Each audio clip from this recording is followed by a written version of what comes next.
সুন্দর একটি গ্রাম যেন পটে আঁকা ছবি। সুন্দর প্রকৃতির মাঝে বিলীন হতে কার না ভালো লাগে। অনাবিল সৌন্দর্যে ভরে আছে চারপাশ, যেদিকে তাকাই সেদিকেই সুন্দর। সুন্দর আমাকে হাত ছাড়ে দিয়ে বলে, এসো এসো আমাদের কাছে এসো। কচি ঘাসের ডগা থেকে শুরু করে সবজি পাতা সব কিছু যেন হাসছে। ওরা বলছে, আমাদের কাছে আসো, দেখো কি সুন্দরভাবে আমরা প্রকৃতির মাঝে আছি। তুমিও প্রকৃতির অংশ, মহাবিশ্বের অংশ।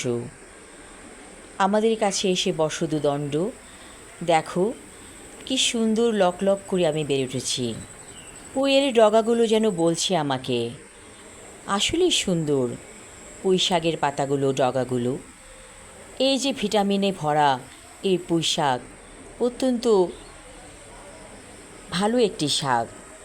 অবশ্য যাদের অ্যালার্জি আছে তাদের জন্য এটি একটু কষ্টদায়ক, কিন্তু এমনিতে পুঁই শাক যেমন খেতে সুস্বাদু তেমনি পুষ্টিগুণে ভরপুর। আমি এসেছি একটি গ্রামের শেষ প্রান্তে, বিস্তীর্ণ মাঠের কাছে। ফসলের ক্ষেত, সবজির ক্ষেত ভরপুর হয়ে আছে। এত নির্জনতা, এত নির্জনতা, মন উড়ে যাচ্ছে, যেন উড়েই যাচ্ছে মন।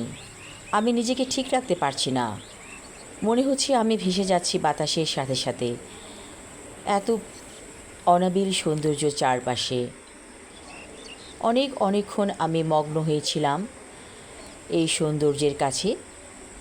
আমি আবারও হার মেনেছি প্রকৃতির কাছে।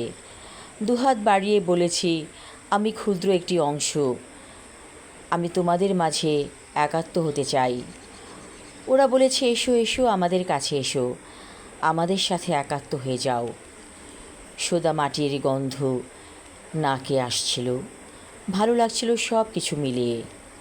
দূরে কৃষকেরা পানি দিচ্ছে সবজি খেতে, আবার কিছু কৃষক কৃষানি তারা সবজি ক্ষেত থেকে সবজি তুলছে। ভালোই কাটল বিকেলটা। প্রত্যেকটা মানুষের জন্য এই ধরনের প্রকৃতি অত্যন্ত জরুরি, তাই সুযোগ পেলে বেরিয়ে পড়ুন। সবাই ভালো থাকুন, ধন্যবাদ।